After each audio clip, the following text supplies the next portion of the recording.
Howdy, all you delicious people. I think people should maybe be proud of me because I actually learned some of the characters' names quasi in this show, even though probably within the season where people could die at any moment. I guess it's not really mattering of caring of who anyone's name is. But I think I at least knew two of the characters' names.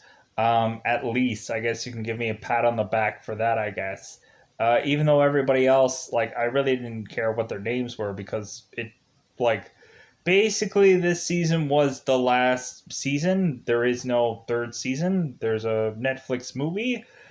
Um, Ultimately, talked about season one. You can watch that back and enjoy that for what it is. So I'm gonna like all the rules and all the rigmarole of like how I felt about the first season. I'm just gonna save that for the first season review. I'm not gonna reflect on anything. I'm not gonna try to compare this movie as much as humanly possible, unless there's something that kind of bugged me or whatever. Because I think this season, like you can easily see, okay, like this season they like ran out of story, or they obviously knew they were only going to do one more run and then they were going to be done after this. um like obviously it really feels like that.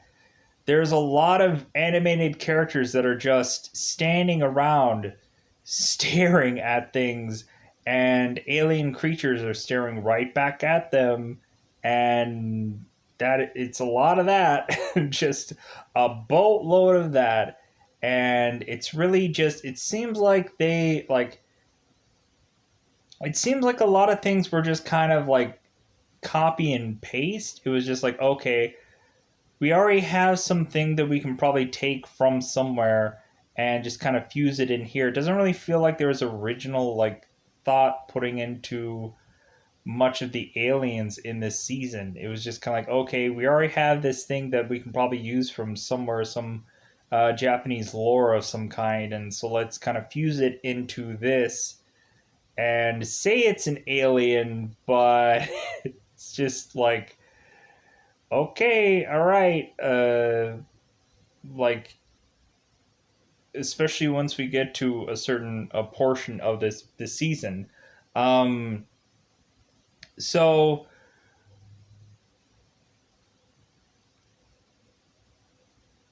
we ultimately go into this season, and again, with there being a lot of standing around, I think I'm going to try as much as possible to not go blow to blow for everything, because there's a lot of just like, I don't want to go through an entire review of me just mentioning like, oh yeah, some guy looked at their watch.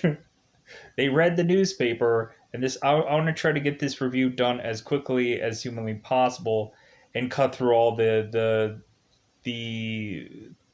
the air, because otherwise, I tried to review this at first, and after looking at it, I'm like, oh my god, I spent 2 hours talking about this entire show. So, talking about season two in a very cryptic like sense, this show is sad. It's very much darker than the first season. It really has a darker tone because I think really it was just kind of like, yeah, we can just do whatever with this season because it's ending anyways. I think from pilot they probably knew that this show was ending, so basically they were just leaving off as just like, well, like, how about we just do a lot of easy stuff? How about we just do a lot of visually easy things? And but also like at some points kind of give people like a kind of big send off within this people that they've got to invest in at a certain portion of time. And reasonably, like, I think at that part, like, there was one moment into this where I was just like, man, this show actually like it kind of got me a little bit. It kind of got me just like, like, because I got so invested in some of the characters, even though really I didn't quite really like them through a bulk of the time. because if anything, like Kato, which I ultimately realized his name uh, when actually watching this back, because like, hey, I probably actually should realize people's names at this point because they might be on the show maybe through an entire season, hopefully. So Kato, like I was just like kind of like investing in this character, especially for how like towards the end of the first season, like he was actually kind of actually for Quasi a little bit fighting some of the monsters, but not only that, but then um, Corrado, big ups for me remembering that name. He was also kind of very much fighting some of the boss Esh like characters as well. To where these guys are getting to the point of being battle hardened. And so now going into season two, like they are just kind of like it seems like Kato is kind of like on autopilot a little bit, and like Carano is just like, okay, I'll just let like Kato like do his thing, like spin his wheels, and then like ultimately I'm just gonna be the guy that ultimately just give me the monster, I'll take it down, and then we can just all like high five and cowabunga and then leave uh and call it a day. So going into this, it kind of feels like an autopilot season, but there's a lot of darker things going on, and there's a lot of stuff that they tended to, let's just say, God, I can't like, because there's a good portion of this show, but there's also a lot of just like putzing around for time. There was stuff that they didn't do in the first season that now when they're doing it in this season, it really just comes off as just like really like you're doing this now. Like if you would have done this in season 1 and it would have been like a consistent thing throughout the show, then I would have been like, oh, okay, well, it's just another one of these things. Now to have this done so thoroughly through the second season, because again, they are just biting for time, really. Everything is to bite for time. Everything is to, like, absurdly, for 5 minutes, have, like, one posing scene of some characters consistently placed throughout this thing. It's ridiculous. Like, there's, like I swear, like if you edited every single time of a character standing around in this show, you would probably have like a couple hours worth of footage of people just standing and looking at something, and an alien creature looking at them, and like there would just be hours upon hours of footage of like of that being a thing in this show. um like I wish somebody would edit that all out and do that and put that video out there of like, yeah, Gantz season 2 in a nutshell. Hey, this person is standing. Oh, this person's standing. This person is standing even more. Like, because that's what this show is, especially in the second season. I didn't notice it before because we kind of eventually get somewhere, but in this season, it is rough, rough justice. So let's basically say that, like, yeah, it gets to a big climax, and I actually like the way of how this gets to this big moment, and then it gets to a point of that hill to die on, and then for the last couple of episodes I was like, I don't need to watch these episodes. Like, I think I'm like done with this show. I don't care what the last couple episodes are. They're pointless to watch. Um, and I basically could have just stopped at that big, huge battle ending, and I could have not given a rip of anything that happened after that because I'm like, I don't care now. Like, basically, they're like like my high school class all graduated, and now I'm just the kid that is stubbornly just like, well, hey, is there any more of that high school? And they're like, you know what? No, but hey, do you want to just stick around here for longer? Just to kind of just see if there might be? And I'm just like, yeah, I guess. Any more of that high school, I guess. I don't know. Maybe there might be. I don't know. And then eventually they just have this just ending of the show, which ultimately was just like kind of just, wow, what a just honestly waste, but it is what it is. Because 2 seasons of a show, and how could they have really figured out how to, I guess, do a show after second season? But some of the stuff they did was quasi impressive at some point. So again, there's kind of this tug and war of just like, man, I really want to be like, I really want to say like, with this show, yeah, but I also want to just go like, this season sucked clearly. And like the first season was kind of rough as well, and I was like, like, but like there were some good things about season one, but again, it's kind of rough. It's kind of rough at some points. But if anything, this got even rougher. So let's go into the very spoiler terms of season two. So let's break down into countdown time, and ultimately, let's go into now spoiler time. Spoiler time. It's about that time we can do spoil this season. So again, you guys can check season two out on Anime Bogo if you want to do so. It does have a really vicious, pretty decent kind of continued journey for some of our characters that we saw in season one. Um, but yeah, it just kind of like gets a little rough, and the episode's sadder and darker and broodier. That's even a word. So let's get into spoiler time. It's about the time we can do spoil the show.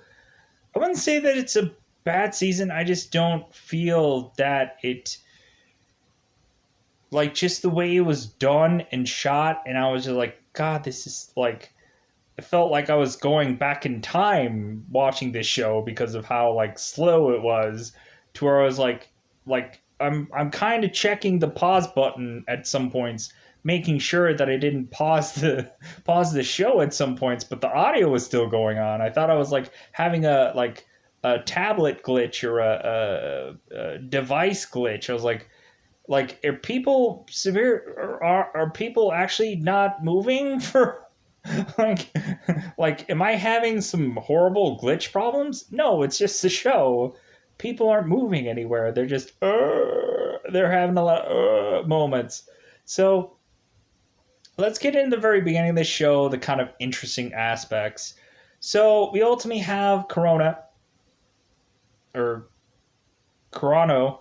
I'm gonna mistake that a lot, because eventually, like, within this season two, me going into spoilers, me finally getting to know people's names, and then realizing how like that was, to kind of know people, because I've tried to not invest in anybody at any points of juncture, because you could get like your heart ripped out when getting invested in anybody through any of this show.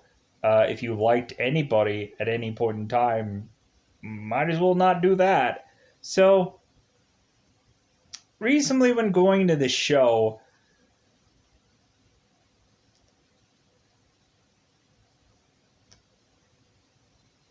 Corono, Corano, uh, Corano, ultimately is again,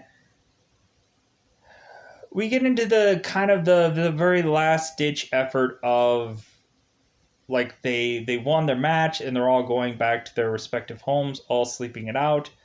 We have we have Kay, who ultimately I'm just going to call her Kay, the girl version of Carano, called Kay, because that's what I'm just going to call her as.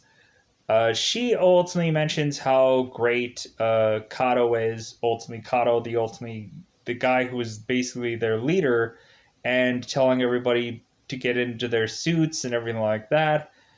And he was the leader. He was the Leonardo, the lame duck guy that ultimately otherwise was the leader, and they all respected him. And Carano got behind him, and this and that. But uh, anyways, so but ultimately we like Carano or Kato in this season and Carano. Like it seems like really like we're really liking these guys, which is yeah, that's what happens when you invest in people per more than one season.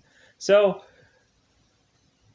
Kay is going on and on about Kato, and ultimately Carano is just like, God, can you shut the f up about Kato? Like, I don't want to know how like muscular he is, and how long hair he is, and how long of a hair he has, and how like he probably has a 12-inch size beef jerky in his pants. I don't care.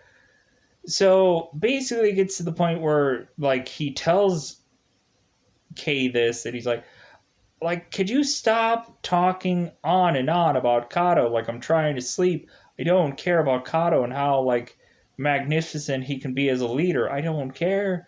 And, like, basically, she's like, well, like, I'm sorry. And he's like, you know what? Like, you know what? I take you in. Like, I, like, let you sleep here and this and that because you have nowhere else to go. Like, why didn't you end up with Kato? Why didn't you end up in his place? Like, why didn't you end up with him? And she was like, well, like, obviously, if me, like, cooking for you or me taking care of you isn't a way for me, like, me to be here. Maybe I should just leave. And she gets dressed and she just storms off. So eventually we get into Kato's story. Eventually, Kato ends up coming home one day to find out that his stepmother is beating the living crap out of his younger brother. And so eventually he confronts his mother, and basically the stepmother is like, you kids are ungrateful. Like, I took you in, I fed you, I farted on you, I told you that I was your mother, and blah blah blah, and this all garbage.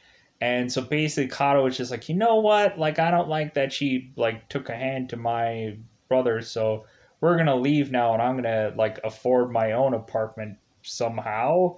As if everybody's all of a sudden getting $1 million um, from them being in in this Gantz game that they now can afford an apartment building. I guess I don't know. That doesn't make any sense, but I guess it is what it is. So, anyways, as well as seemingly everybody can just afford an apartment building. It's what is it like? Everybody can afford apartment building. Everybody has like $1 bajillion to just like just give to everybody. I don't understand this whole like journey of things. So going into this, yeah, that's where Kato bleeds into, and eventually we have the gang leader who had ultimately been firing off some alien like weapons. Eventually goes home to his wife and basically tells her, "Hey, like, yeah, I have some new merchandise to hawk to some of my other associates, some like alien like tech." And his wife is just like, oh, well, that's great, but hey, but our lives aren't actually going anywhere. And this is like the real sorrow of every single one of these characters, that basically like this Gantz game makes them look like $1 million, makes them look like heroes and everything like that. But once they come home, they're coming home to their crappy lives, and nobody likes any of this, and sucks to be them, and boo hoo for them. To where ultimately the gang guy tries to sell this alien tech, and eventually winds up much more dead than anything again. And so eventually we find Kay that is ultimately like now trying to desperately go into a knockoff McDonald's, obviously, and waiting for somebody to um, eat food right in front of her and leave some trays, uh, leave some trays of food. One of the guys that works at this knockoff McDonald's starts to grab the tray, and immediately this girl is like, "You know what? My life hasn't gone so great," and bleep bleep bleep bleep bloop. "How about you leave those trays there, and I will clean them up for you." And yeah, she cleans them up by eating them, eating the fries that are left for there for the people that were schlobs and this and that. And so we see how horrible of a life that Kay has. So it gets to basically Kurano is ultimately having this bizarrish fantasy about the old lady coming knocking at her door or knocking at his door, kind of randomly mentioning about her uh, still not have been able to figure out where the heck she was going off of that subway. Uh, that happened way freaking early in season one, and who cares? And it's the randomest thing about like now Kurano is racing this subway, and this old lady is now in front of him. Seriously, this is some bizarre crap. And she's talking about, yeah, subway, yeah, I figured it out, now I know where to go, and like this led me here, and I just wanted to thank you. And he's like, okay. And this is like the bizarre hallucinations that start in this season and then eventually come back towards the end of the season, because freaking you gotta just do weird stuff. And then so we're living in we're kind of living in this moment. And so like Chrono closes his door and he's like, what the F was that? And so another knock at the door. It ends up being Kate, and she's like, you know what? Like, I realized I have nowhere to go. And now, like, I've realized that, like, you know what? I can't fight this anymore. And I think I am, like, infatuated with you. Cue us immediately having a adult content moment that I can't mention because ultimately there could be YouTube flags that go off somewhere.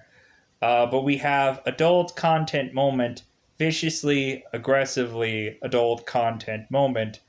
And then we immediately cue to Kurano uh, sleeping in his bed, fantasizing about this wish fulfillment moment that he had had with Kay, um, and ultimately thinking there was no way that this girl was actually going to come back and actually like uh and come back to his home. So Kurano is basically begging for Gantz, the Magic 8 Ball character that we saw in the first season, to like, hey, I want another round again. Like, let's fight. Like, I want to do something. Like, give me another round of this, please. Because this guy is just beef jerking it too heavily, and like he needs something to take his mind off of just women all the time. And so cue everybody like starting to go to bed, and everybody's just like, well, yeah, like I think it's probably roughly that time again for the same old song and dance of Magic 8 Ball guy that ultimately now we can call Gantz, because I didn't realize that Magic 8 Ball guy was called Gantz this entire time. So now we basically have everybody getting let's say teleported back into this apartment building with Magic 8 Ball Gantz, which I'm going to just keep calling him Gantz for the rest of this time. And so Now we have new members, we have new characters that all have to be very much confused and not understanding what's going on. We have this kind of preacher pariah like guy that has all these like he evidently was this TV evangelist that ultimately was talking religious like things, and basically he's saying like, "Oh, now we're here and this is the afterworld and now we have to decide whether we're going to be uh going to heaven or hell." And he's basically forcing everybody to get down and pray with him or sing bizarrish, weirdish things with him. And everybody else who's doing anything different, like he doesn't like that. And he wants them to just sing along with him and whatever. And so we have Kato that is ultimately coming in and is like, okay, well, hey, I got to tell you guys some rules about this whole game. And ultimately, he's doing his leader thing again. He's on leader autopilot. And you know what? Kato is eventually looking at this girl. Supposedly, this girl is a a girl who was in this bookstore and had seen Kay previously before in this bookstore. And so supposedly Kay had seen her before and there's some like rapport there. But this book girl, which I'll just call her book girl for here on in because I don't remember what her name was, uh, she ultimately is going to slowly but surely cling herself onto Chrono because ultimately she is just kind of like confused of like, hey, maybe this is afterlife. Like I do remember dying. Do you guys remember dying? Yeah, I think we all do. And there's some kind of military ash like guy that like has fatigues and he looks to be in a killing mood. And we have some like karate kid looking guy that is in his like karate dogi gear. And there's two other guys that have like a winter coat on and like there's two guys that look like they have like winter coats on. And I'm just like, okay, whoever the F they are. There's two guys wearing glasses and they look like they're twin brothers. And one of the guys is wearing the military esque like camouflage or something, and the other guy is kind of a much more genius guy. But those characters are for the bulk of the time mostly irrelevant. So, anyways, but they like the genius kid tries to figure out what Kato is saying, and he's trying to figure out what exactly Kato knows about this whole entire game. And so Kato is trying to tell people, okay, everybody put on these suits, and eventually alien guns are going to come out of this magic 8 ball, Gantz, and we're going to have to fight this alien. These aliens. It's going to tell you exactly on the magic 8 ball Gantz uh, to what we're going to have to find and what we're going to have to kill. And everybody's just like, well, hey, like, I don't think we have to do anything like this. And it was starting to get people to just kind of move away from this room or this area and think that they don't like think that they were going to leave or whatever. And again, like, no, that's a stupid decision. Don't do that. Put on the suits. Like, if anything, you're going to be really strong. If anything, like Kato and everybody was trying to like display like how their suits kind of work. Everybody tries to do that. So eventually there's like some of the veteran people, most of the veteran people that all put on these suits, and whoever doesn't just kind of grab some guns and stuff like that. Eventually we have ultimately we find out the guy that ultimately was so absurdly like his image was important to him on the last season.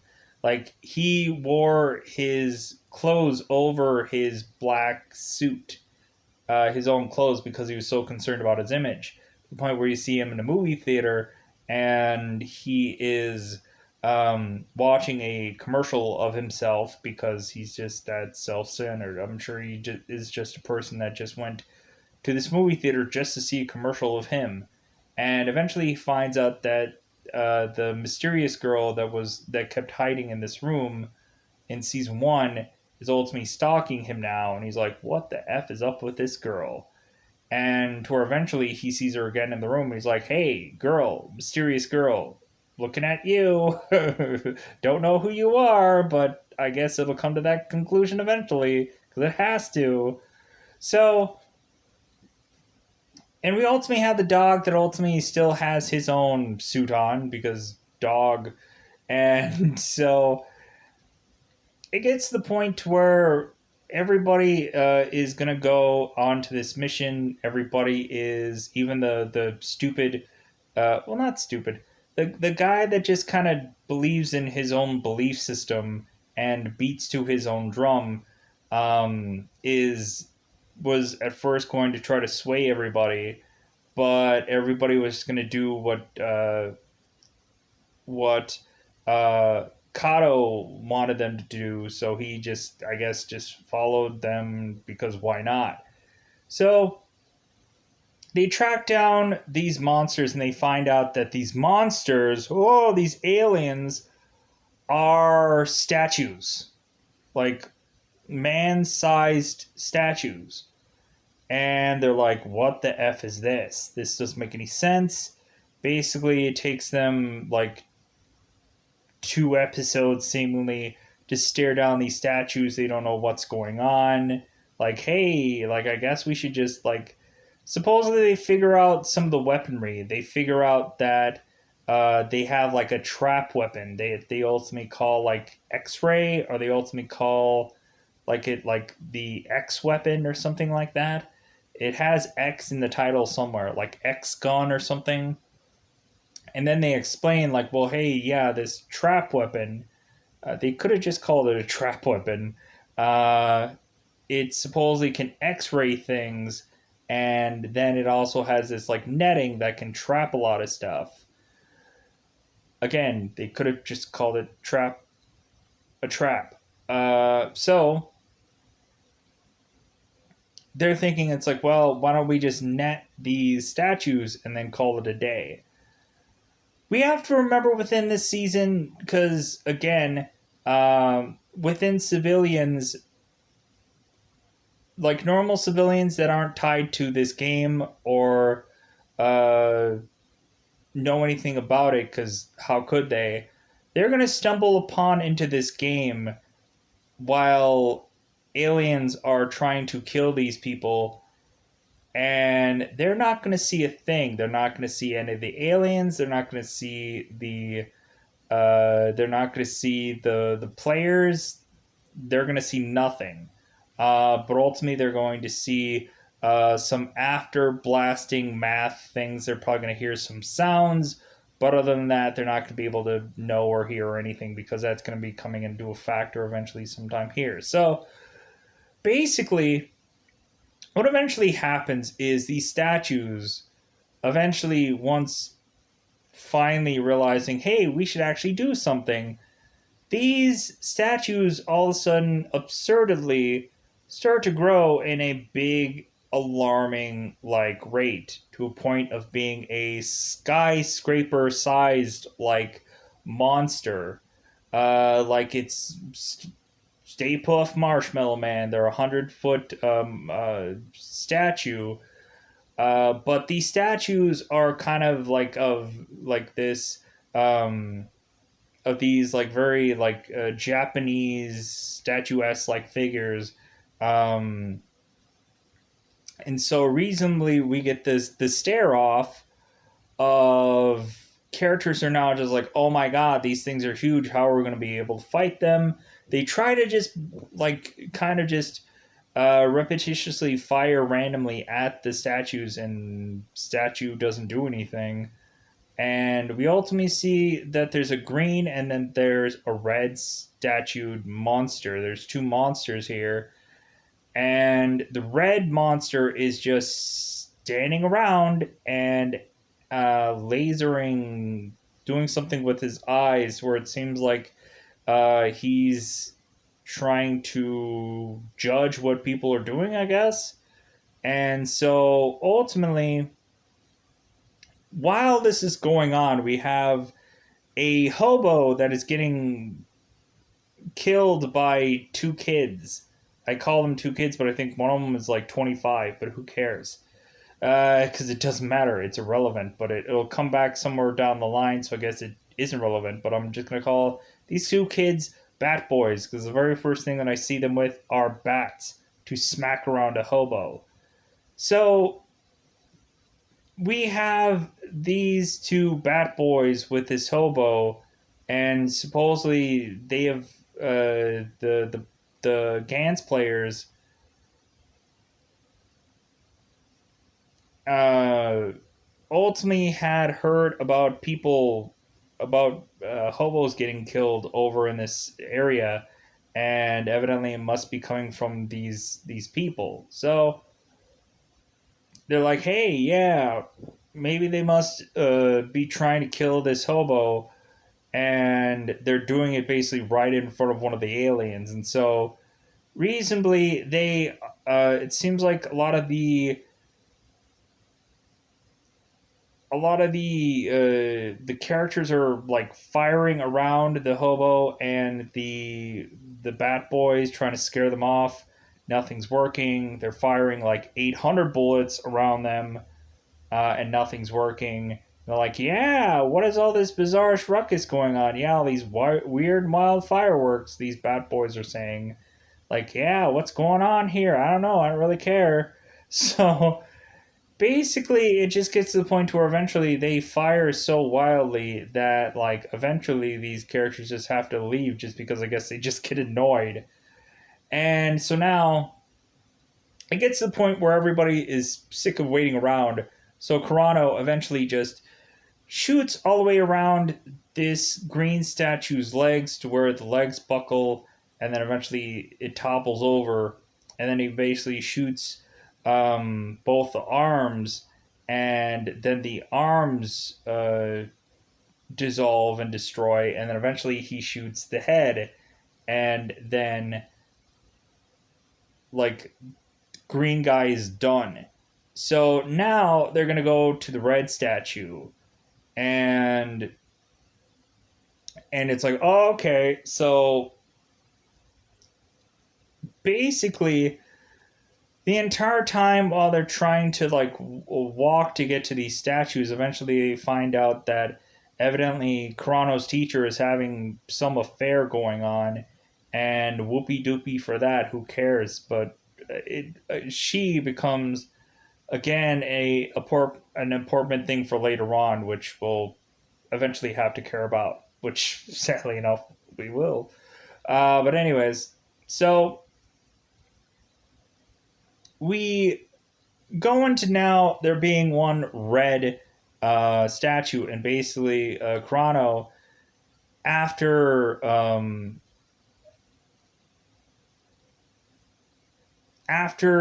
basically having Chrono, here's the thing that I completely skipped about.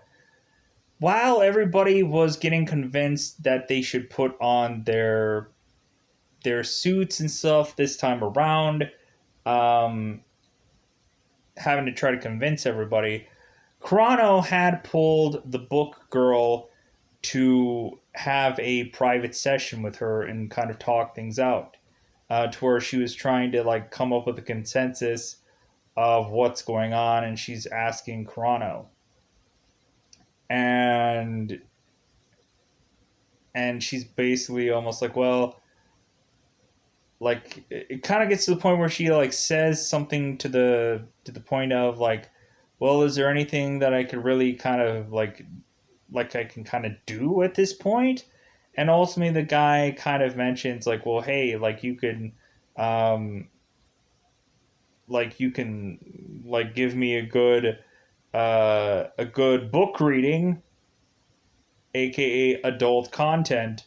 And so there, and then she's like, well, hey, yeah, like, well, like, F it, I guess we're both dead already, right? So, like, what is, like, we might as well, like, uh, we can do the, why not just do this now or do this later? And so they aggressively get into some heavy duty book reading, aggressive book reading, real aggressive book reading. And so while Kato is going to give Kay her suit and tell her to suit up, she suits up in the normal place that she would suit up for seemingly girls that want to put on their black suits.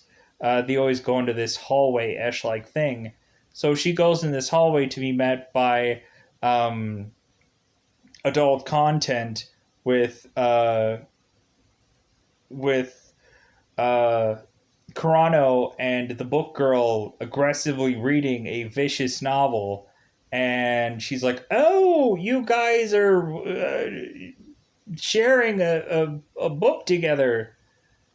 Okay, well, that means I can't be here." And, like, yeah, I'm just going to walk away from this.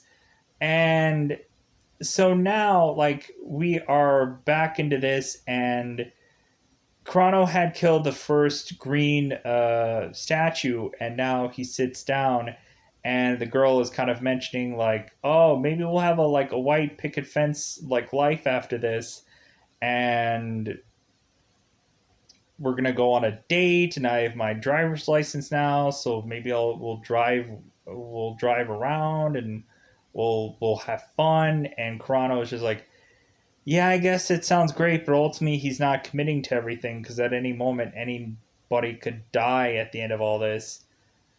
And ultimately, like, Chrono is still looking at Kay as just like, yeah, she is the one girl that I didn't get with. So, yeah, I wanted her, and it's BS that I didn't get her, and I'm ticked that I didn't get to her. So, anyways, we and bizarrely, we have this weird sequence where Chrono goes to this girl that looks just like Kay, and like talks to her, and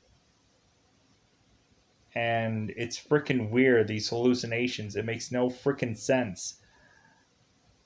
Uh, some dream bizarrish hallucination sequences we have in this season. So, anyways, again, that doesn't happen in probably the same episode, but still, it happens eventually. So, uh, like the girl is white picket fencing the rest of their life together, and he's just like, sure, I don't care. Like if anything, like we just need to get through this mission. And so like Kato's basically or Chrono is basically dead silent.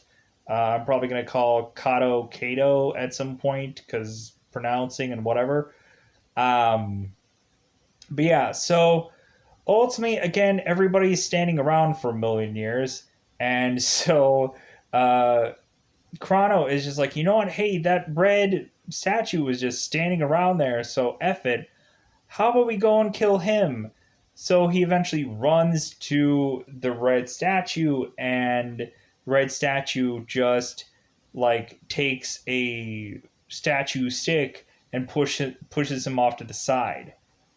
And and so eventually we find out that um,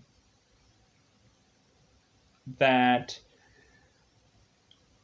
pretty much everybody's thinking like, God, this guy is such a badass. Like this guy is like decking all these statues and whatever.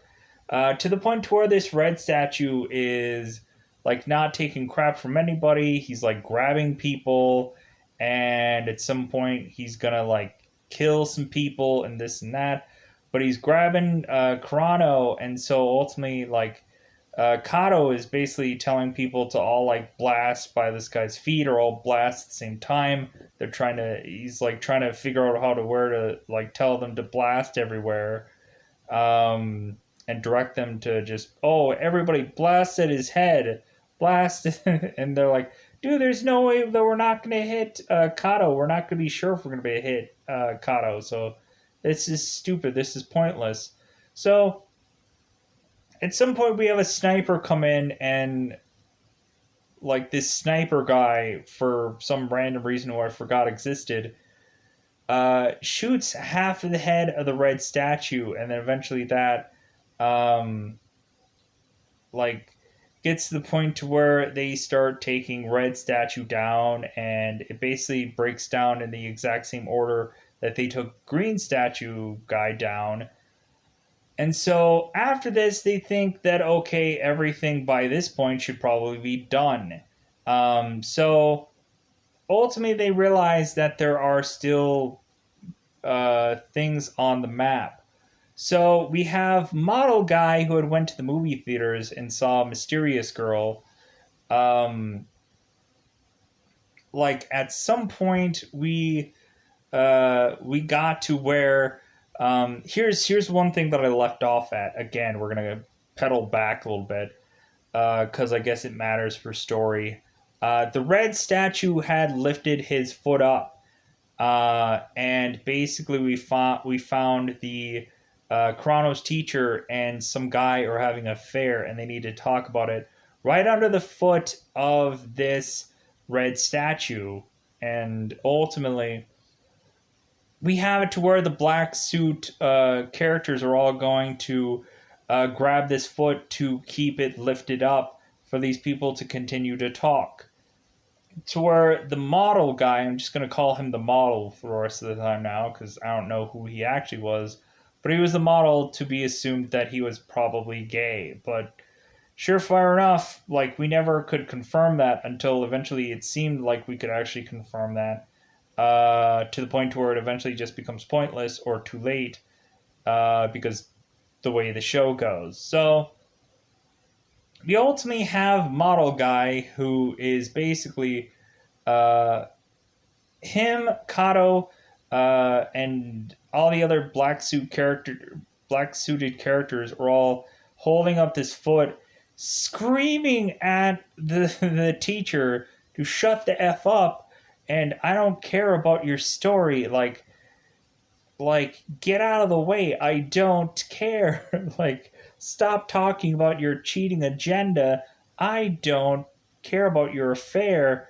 Get out of the way. We're trying to save you.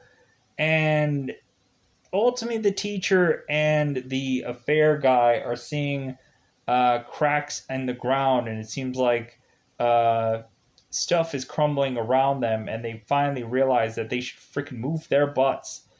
And you immediately see this foot coming down, and you assume that Kato and all the other people had gotten crushed. But then eventually the statue moves, and we realize that no. Uh, like, basically, as a stupid way to just kind of like go, hey, yeah, these people didn't die. Ultimately, just like were pushed into the ground, but they weren't actually killed. So we're gonna see some weird, bizarre stuff that appear, kind of weird and bizarre, like going on uh, towards these this bigger event. So we we have it to where ultimately we break down into two different groups. We now have it to where okay, the model guy is going to have his own team, which basically he gets the short end of the stick for his team. He basically gets guy in karate gi, and he gets the two other kind of winter coat looking schlubs that are just supposedly going to take everything and hand chop it to death or punch it to death or kick it to death, which ultimately I guess that's what they're going to do. And then you get military Ash like guy that eventually is with uh, Kato's team, and eventually Kato gets like not only the most veteran people, like he gets Chrono and Kay and Book Girl. We ultimately get the sniper guy as well. So we eventually get to where okay, the model guy and the mystery girl that ultimately finally seems to much more show herself because she was under that foot, and like the model guy was like, you know what, that mystery girl is actually is very attractive now that I finally saw her face for the first time. So eventually he goes into uh this like this uh this area, this room, because everybody is starting to like fight all of these like gold statue esh like minions, and it seems like they're grabbing their own weapons from these gold statues and using it against them, and then beating them down. The karate guy and the other two winter coated schlubs that decided to not wear their black suits.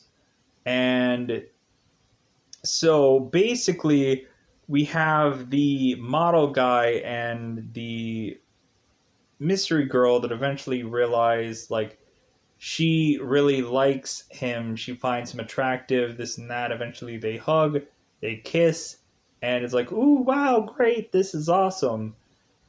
And so basically on the other end, on the other side, where they're thinking that okay, like this team must be going really well, and so Kato and friends are fighting this gold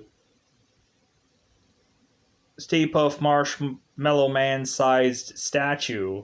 And I'm like, God, another one of these? Like, this is a third giant statue thing. This is dumb. But we're still going with this theme of giant statues.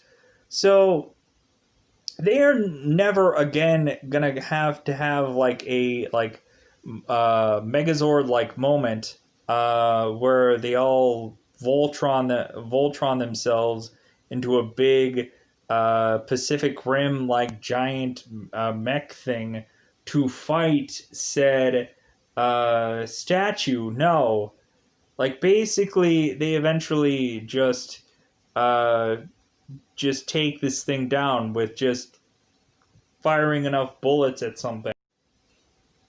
Because eventually we have military Esh like guy with his military fatigues eventually firing at this gold statue, but the gold statue takes him and eats him.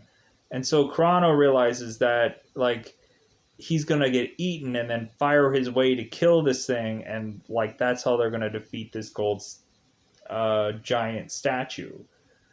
And huzzah for all that. And so reasonably we eventually find out that there's so many freaking little tiny gold statue minion esh like things to the point of like the model and the mysterious girl are having their great hugging out moment, which is to be spoiled by this like Shira or Shiva or whatever like statue that has multiple arms, that has multiple weapons at its disposal.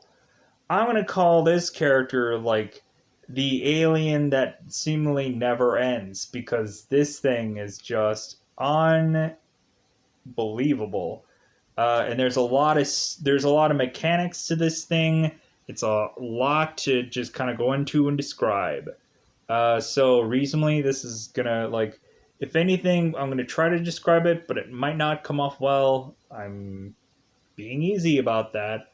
So just like, there's a lot to take in. So we have this Shira or Shiva like entity, like the Mortal Kombat character that has multiple arms.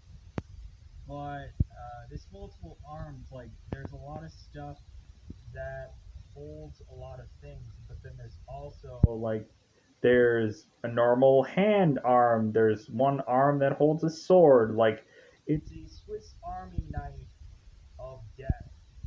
I think is what I want to call this character, like the Swiss Army knife of death. Just pick and choose your poison, because ultimately this thing has like this like goblet of acid thing going on. It has this like lamp looking thing that shoots out this white laser, and it has a sword, and it has like seemingly a healing factor, and it has like all of these weapons. I'm like, oh my god, how are you gonna kill this thing? How are you gonna take this thing down? This thing is insane.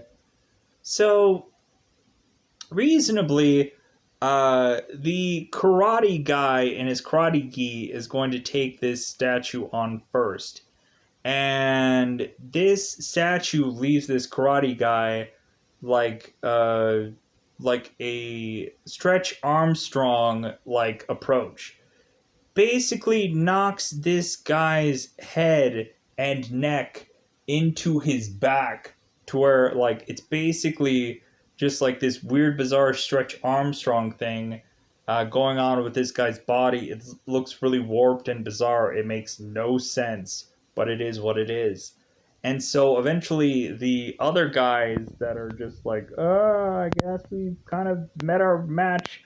We're not even going to try to beat this guy because there's no freaking way.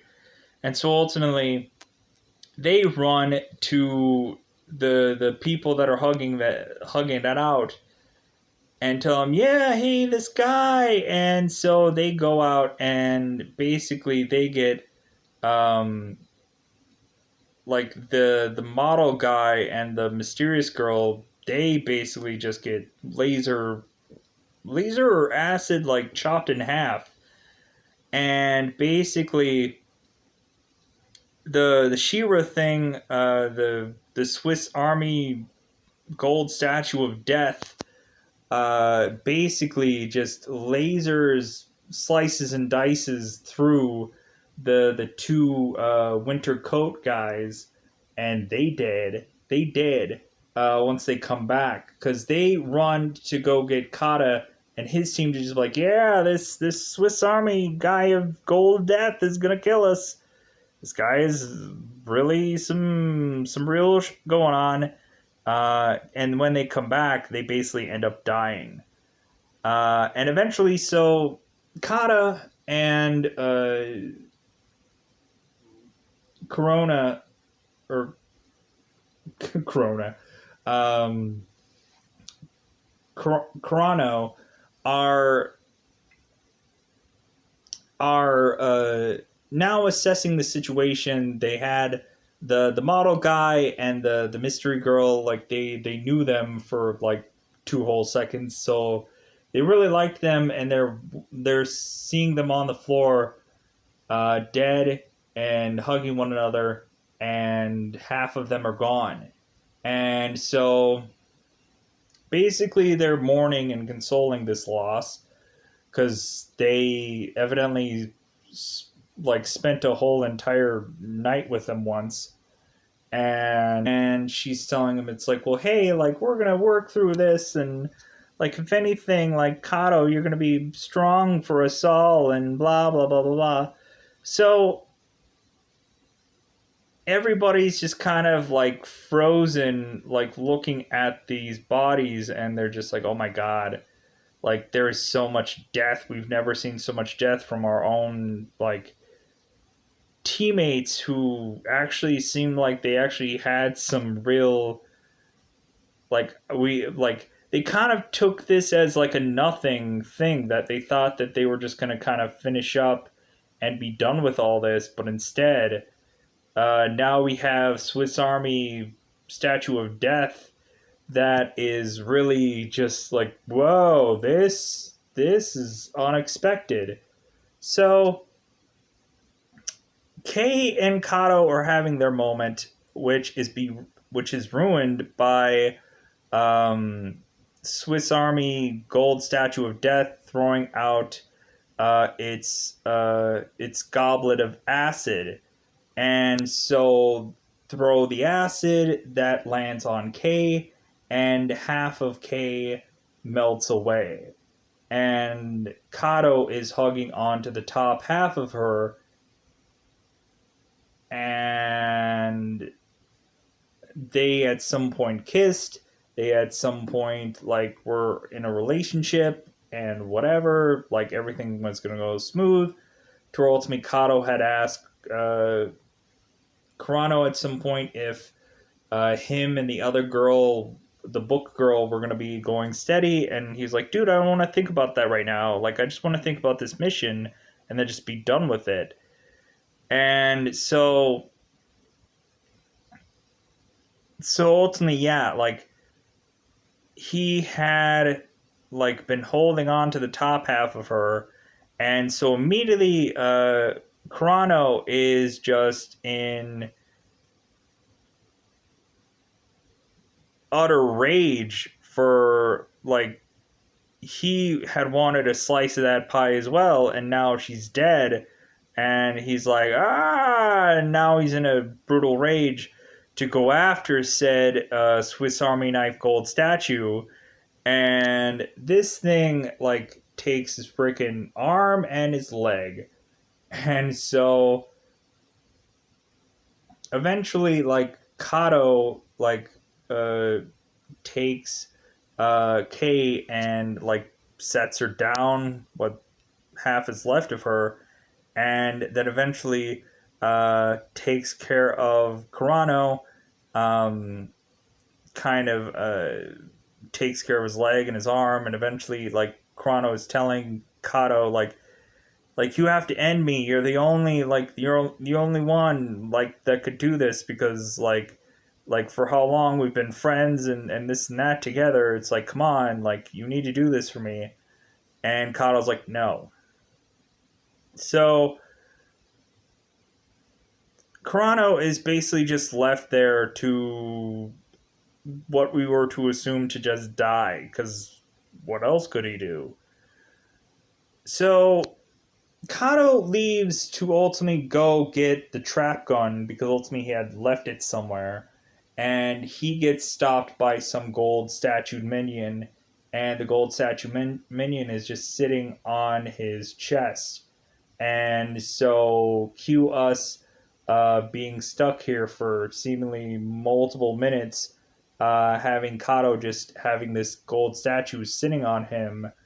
And so Book Girl is ultimately with Kurano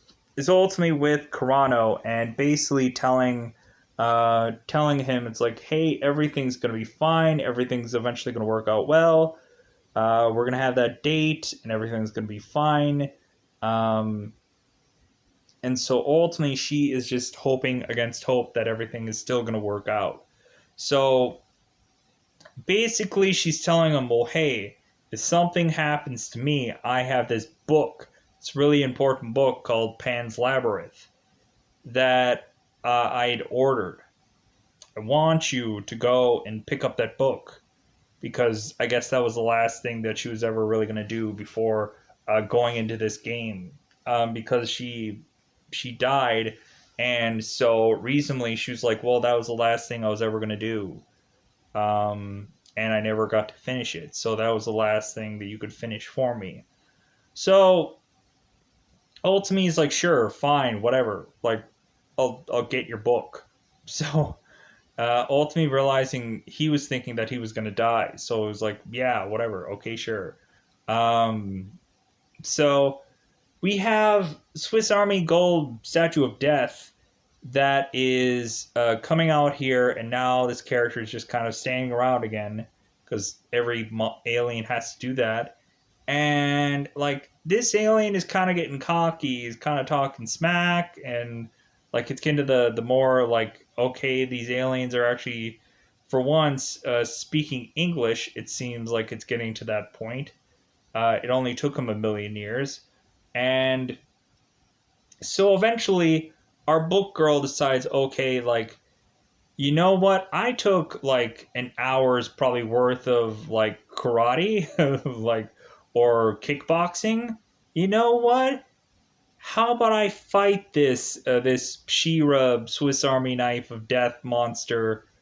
And yeah, I'm gonna do that now. So this girl has her black suit on, and so she has enhanced ability. So she starts punching and kicking and punching and kicking uh this this monster, and it seems like she's getting some pretty good looks in, and she's immediately thinking, just because she can wholly punch and kick things, that she's like, you know what? I think we're gonna win. Air high five, because you can't actually high five me because limbs. But anyways, so she's kicking and punching, and she's thinking, yeah, I think we're gonna win. And then immediately she's left with lamplight that is going to laser her in half. And Chrono is just like, no! That was my woman that I was gonna bang hopefully 12 or 85 more times, maybe, in one episode or two, maybe four. Anyways, yeah, that. I was gonna hit some of that. But anyways, so ultimately hearing a sound coming from somewhere, the gold statue of death goes to Carano and looks at him. This is like, hey, you're here. Good looking at you, kid. And then he just walks away. And Chrono's just like, what? You can't kill me? Like, I'm not even worth alien killing me? Like, so we ultimately have Kato, who's taken his sweet time getting this trap gun, and eventually he does so, and he makes his way um, back to the gold statue of death that I'm going to keep talking and giving it its own moniker because I don't know if it actually did. And so he, at first, like, he fights with it, but this thing ultimately takes off one of Kato's arms. And so eventually we have it to where this guy decides, like, he was gonna punch the crap out of it because vengeance was on his side, but then he lost an arm, and so he's just like, well, hey, I'm gonna use the trap gun, and now, like, I'm going to net this thing, and we're gonna win. We're gonna win this. And like, as soon as that net weapon trap thing started to happen, I'm like, oh, good. So Kato is gonna win out of all this. Great. So this is gonna be resolved, and Kato's gonna win, and we're gonna go on to the next level with brand new people. Sadly enough, because no one's gonna get resurrected in this show. No one's gonna get resurrected. No better weapons are gonna happen. None of that crap like the movie does. Nothing great like that. So, because basically in this second season, the points accumulated, who gives a single F about that? Nothing matters. So, basically, like, we're thinking, okay, Kato has set the trap. This thing is getting sucked in. We are golden. But instead of being golden, we are now green. So this weird, bizarrish goop thing comes out of this gold statue, and we find out that this gold statue had some bizarrish green, layerish goop monster that looks quasi like Stretch Armstrong, if Stretch Armstrong had like a very elongated like neck, and also had like 6 freaking hands and 2 legs. And so, and is like head to toe like dark green. And so now Kato has 1 freaking hand, and he's gonna have to go up against this like quasi hulkish thing that is just punching the crap out of him.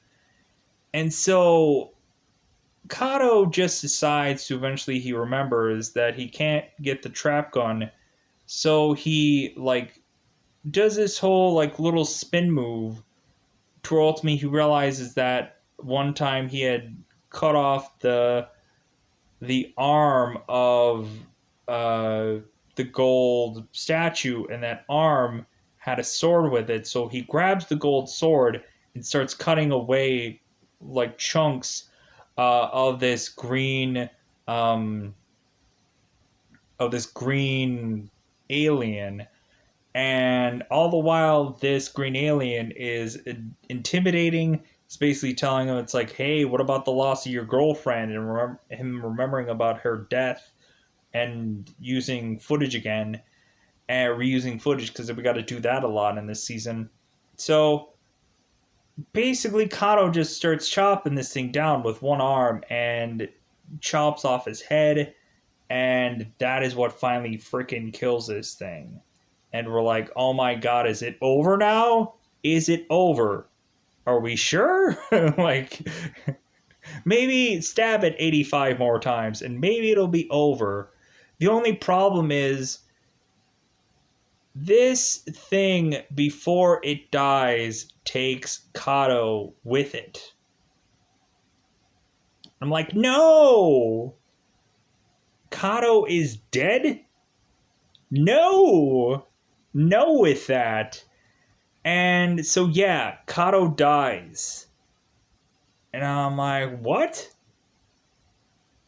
Is everyone dead? Is everybody dead now? But no, we find out that out of everyone, Kurano was the only one that lived long enough to come back. And he came back with all of his limbs back with him. So he's back to being 100% all again to get to the next match. I'm like, oh my god, this is a huge loss. We have lost every single person from the first season, with the exception of one person.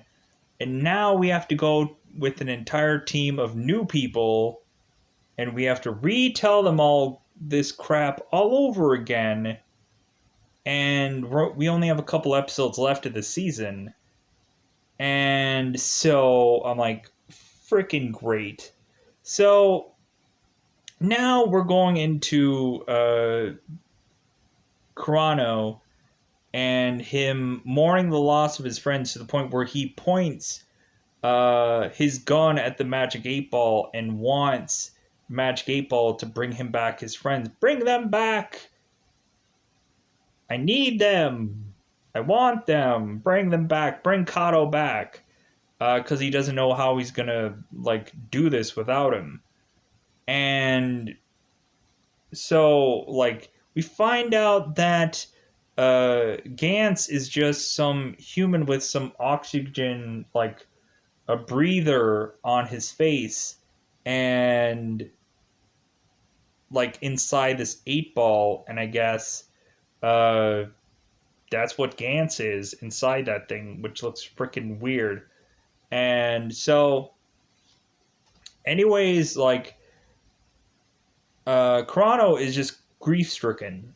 And so ultimately he is just spending this next few days trying to get that book that his girlfriend had told him to get, and talking to a book owner. And now we get flashbacks of having to see the next roster of people all die. The next roster of people. We have to see the book owner that ultimately, the bookstore owner. I'm going to mess that up a lot. We ultimately get the bookstore owner that Kurano had talked to, that ultimately we've been building up this character for a while now. He was ultimately chasing after a thief. He gets run over by a car. Boom. He's dead. We eventually have some random girl running away from some guy with a knife. She gets stabbed. Boom. She goes into the game. The two bat boys that had killed the hobo man earlier in the season. Boom. There's two guys with guns. They shoot them, and so now, boom, they're in the game. I didn't understand that death, but it is what it is. Nothing is really understood in this season. It doesn't make any sense, so it is what it is. Uh, we ultimately have a guy that is trying to save some girl from drowning in this very powerful waters. Uh, he saves her. The girl has a mother, and the mother is like, "Oh my god, my kid is saved!" But then the guy is trying to go out of the water, and he's like, "Whoa, this current is stronger than I thought it was." And then he is starting to almost get pulled into the ocean, and he's like, "Okay, hey, now that I saved your kid, how about wife or whatever, you come in for me and try to help me out a little bit because I'm struggling now." And the woman is just looking after and watching this guy basically just like, she's like, like, yeah, I guess, like, yeah, you know what, I'm not gonna now, I'm just not today, I'm just not in the mood to save anybody, even though they saved my child. And so reasonably this guy gets swept up by the current and drowns. Boom, he goes in the game. um he goes into Gantz to be put into this game. And there's several other random Ash-like people that eventually they get their own story. There's some guy that ultimately sees two goons and says, "Hey, life's too short," so he throws himself in front of a subway uh, light rail. Boom, he's dead. He goes into the game. So Kato is now forcibly into this game again, and of course, nobody understands crap this time. Everybody's new, and Kurano is just like, "Oh, great, I have to do this crap all over again. I have to make people trust me, I have to make people do what I say, and ba ba ba ba ba." We get the two bat boys that are just like, "Hey, like, we can do something with this." And they have some maniacal plan brewing off to the side. They lie about how they died, because ultimately everybody has to tell everyone how they died. All the while, eventually, Kurano is getting ghosted by the spirit of Kato, and seeing numerous ways of Kato being presented as some weird spirit, because now we gonna have to get to some bizarre wastes of time.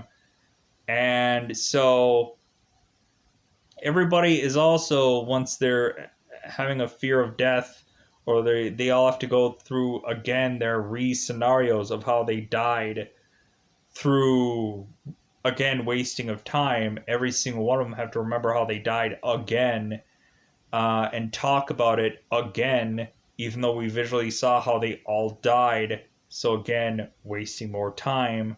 So, and eventually some people lie about how they die. We eventually find out the most interesting thing about this new roster of people. We ultimately find out that Chrono's teacher had died. Ultimately, Chrono comes up with his own conclusion. So Chrono's teacher is there, and she's like, "Hey, like, you're my student. That means I should just own you, right? Because reasonably, like, I should tell, like, all these people of how, like, a screw up you were in school, and I should tell them, like, don't really trust this guy. But then also, I'm thinking that maybe I should trust this kid as well. It seems like what he's saying is making some sense, even though he's a little cray-cray in the mind."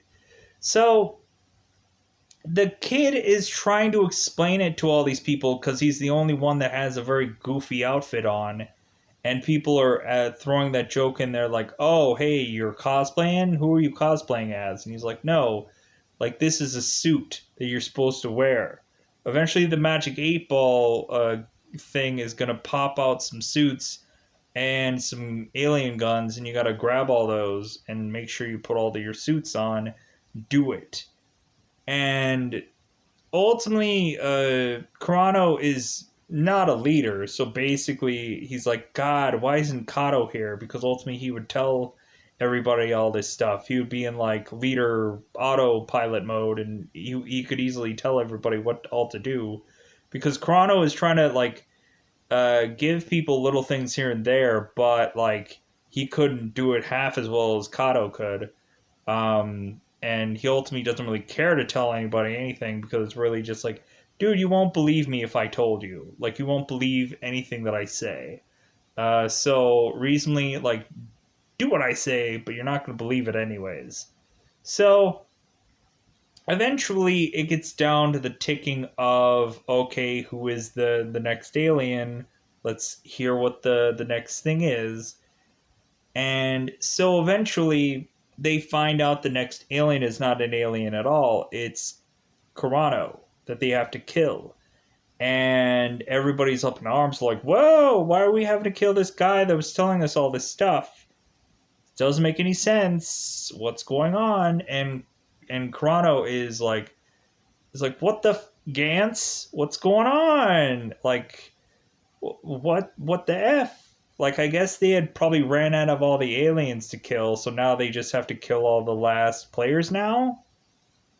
Seems a little dumb, but okay, sure, whatever. It's just, yeah, instead of everybody just going home and going free and just, or having one last alien to kill and just kill off the entire team, no, it's just have them face off against one another, because story? So ultimately, the bookstore owner guy is like, whoa, whoa, whoa, like, hey, nobody's gonna kill anybody. If anything, like let's kind of take time, let's marinate on this thing, let's cooler heads prevail. If anything, nobody's gonna kill anybody. So let's like Chrono, tell us your life story, like, because we have time to kill. What do you got, Chrono? And basically, like, it gets to the point where it's starting to seem like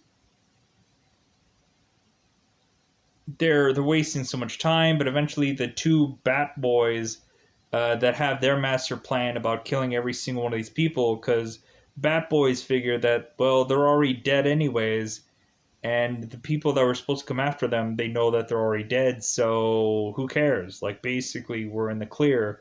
So we can just kill all these other contestants and then kill more people, and good for us, because we just love killing. So that's their master plan. So they decide, hey, how about we just like win everybody over at first, and then eventually twist and turn them and kill every one of them. And so eventually the Bat Boys are just like, hey, how about we honestly just go with what this guy is saying? He sounds very reasonable. How about we all put these suits on, because the suits look really cool, and lie, and ultimately just say, hey, like, how about we like put these suits on, go out there and see what we can do. Like, let's see. And ultimately, Carano doesn't trust these Bat Boys to shake a finger at him. And so ultimately, he's like, what is your guys' plan? Like, I know there's something wrong with you. I know you killed somebody. I know you killed a hobo before. So ultimately, he basically, like, Carano, right to his teacher's face, basically tells her that she had cheated with some man. And ultimately, the teacher wouldn't confess to why she died. So ultimately, he's like, oh, you must have died because somebody found out about your affair and they killed you.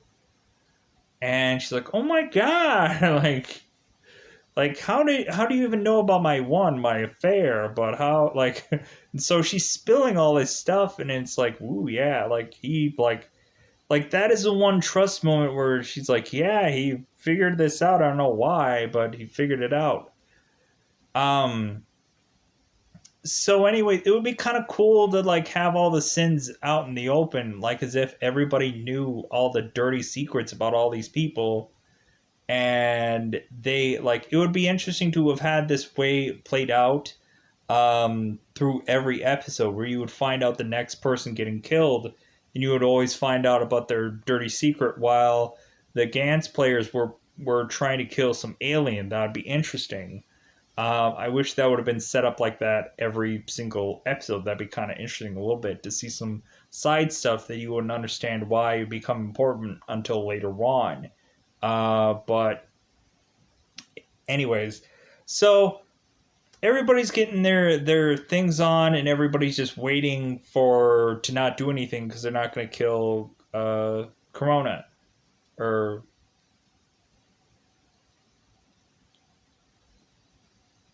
Corano. So eventually they all get to the point of like, okay, it seems like Chrono is holding a gun to them, and it basically gets to the point where every single building in Japan is basically telling the entire team to kill Chrono, and he's shouting out to Gantz like, why are you doing this to me, Gantz? And so eventually everybody's getting a hallucination about all their deaths and everything like that. So eventually we get to the aspect of Chrono starting to win people over. There's one girl at first that's like, oh yeah, like, hey, like, I really like this Chrono guy. I think we should really trust him. And she has some book that ultimately she had uh, found that had blood on it, but it's still a really important book to her. And so um, ultimately she tells people that she realizes that she's dead. There's proof because she had a book that that has blood on it. So eventually, but this book is really like vital for her. It's a book of Pan's Labyrinth. What do you think? Everybody has this freaking book.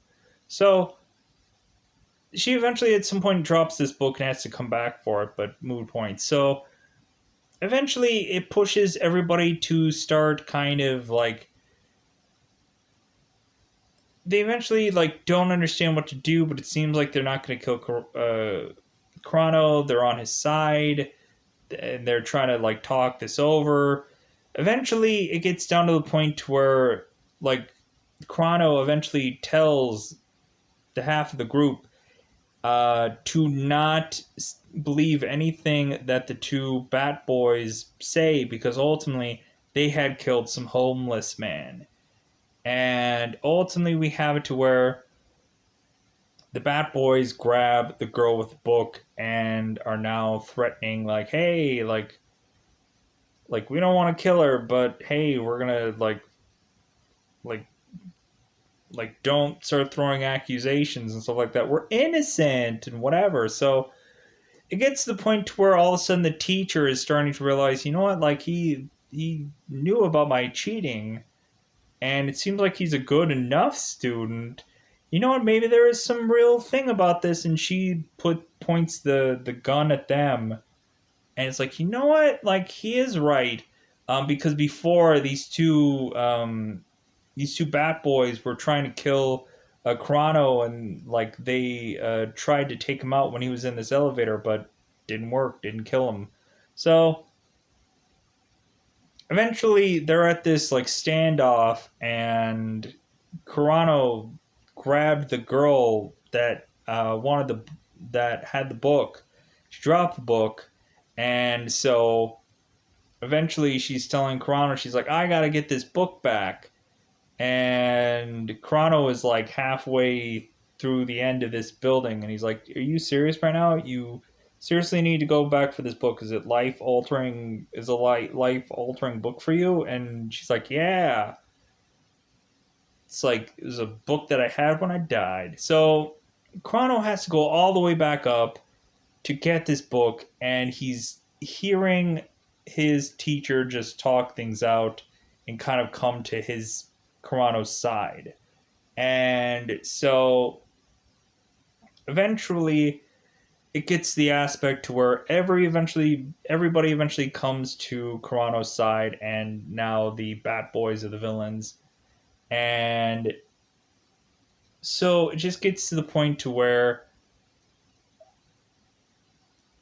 eventually the Bat Boys steal the teacher, and then they steal her, they kidnap her, and eventually the rest of the people all come to try to save this teacher, and they find out that the Bat Boys had basically cut her up to the point of her, like, she basically has uh, next to less of a page of a book to ultimately have anything left of her to read, let's just say, via clothes. So she ultimately is very cut up. She's kind of losing blood, and so ultimately, they at first are playing off that they're still these innocent characters, but then like, you know what, like, let's drop the facade. Like, I stabbed the f out of her, and then they throw the knife down.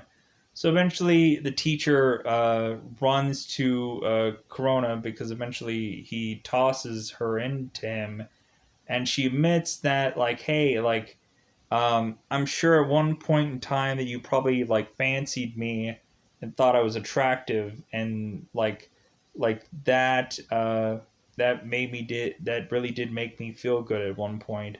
But the one thing that I always really admire was the one time that I ended up like giving you a heart for Valentine's Day. And so she goes right into that to eventually like stabbing one of the guys in the head to where his whole entire head just pops into veins, and he runs off. And then the other guy just goes into grabbing the girl, and the bookstore owner um, ultimately is with them trying to get rid of this other bat boy. So the guy who drowned and Krona are going for the guy with the veins all popping out of his head, because ultimately he had killed the teacher, and so they're like, hey, we're gonna get vengeance on this guy. So ultimately, what happens is kind of everything just starts to kind of conclude and finish up. So we have ultimately the white haired kid ultimately like tying up both of these the girl with the book and uh,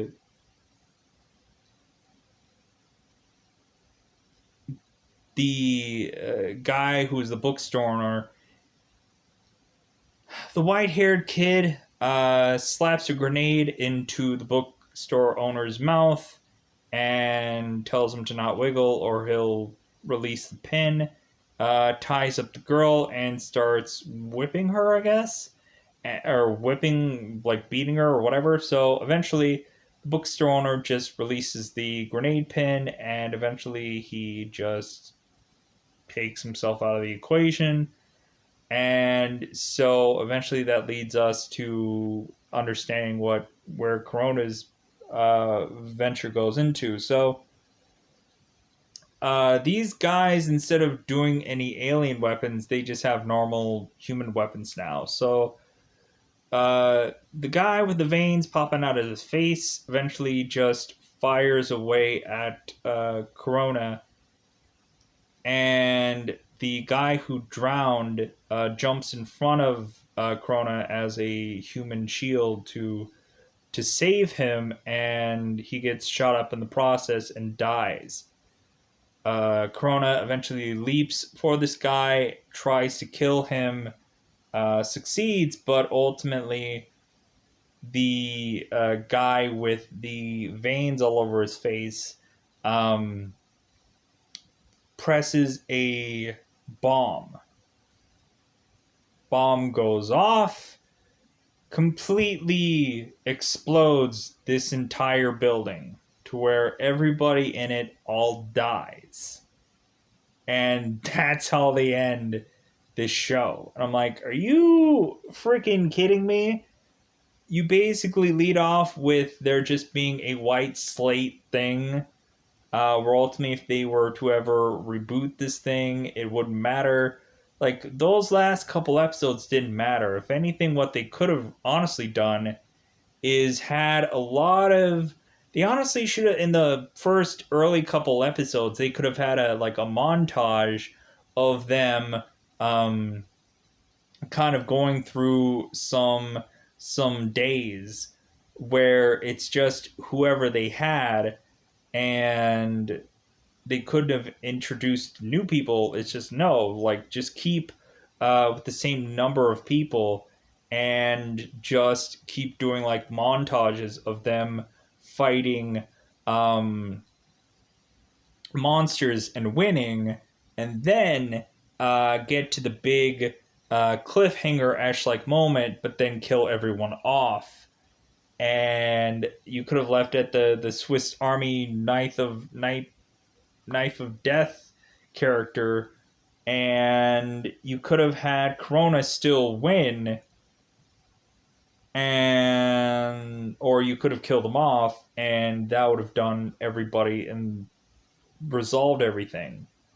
Instead, having humans fight humans is one boring, and it just like it completely loses creativity. And it's like, okay, so what is it? Was the aliens like were they just getting their feathers ruffled because ultimately they kept losing, so ultimately they just figured, well, you know what, I'm just going to finally just have the humans fight themselves. There's so many kind of conclusions that you could make with this story to rationalize what is going on, because there is nothing that really concluded to anything, and there was nothing that it felt like at some point I got to know within watching 2 seasons of Gantz and a movie. It never felt like I got any further to understanding any lick of anything that was going on beyond like, okay, here are like what you're supposed to do, put on these suits, grab these weapons, and randomly find these aliens. Where in the movie, it was just like, hey, like just go out there and kill all these aliens, and eventually hope that at some point you're just gonna win some round.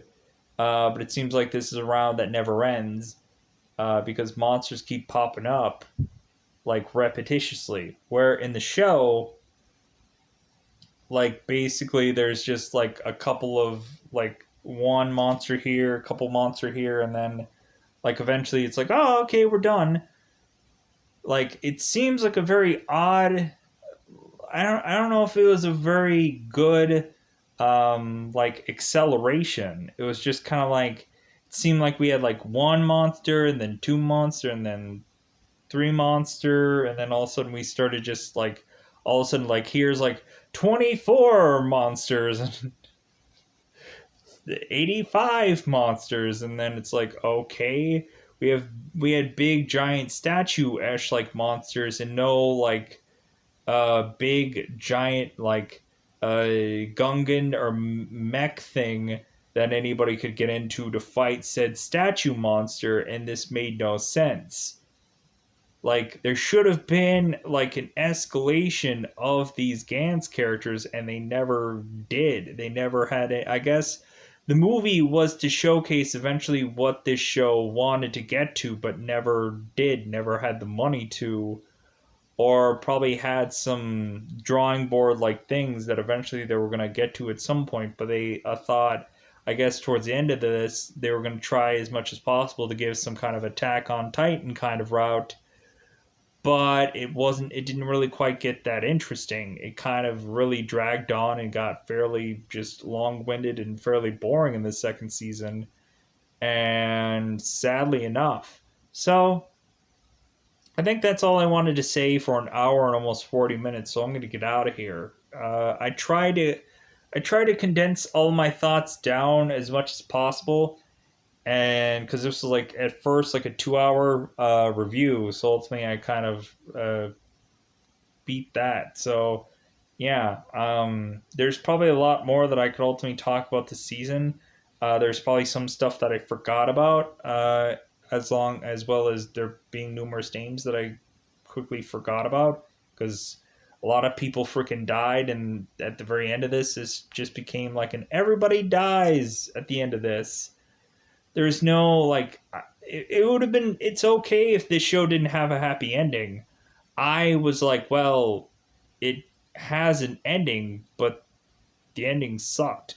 like hey, you could have at least gave me an ending of just like, okay, everyone dies, but like have them fight aliens at the end.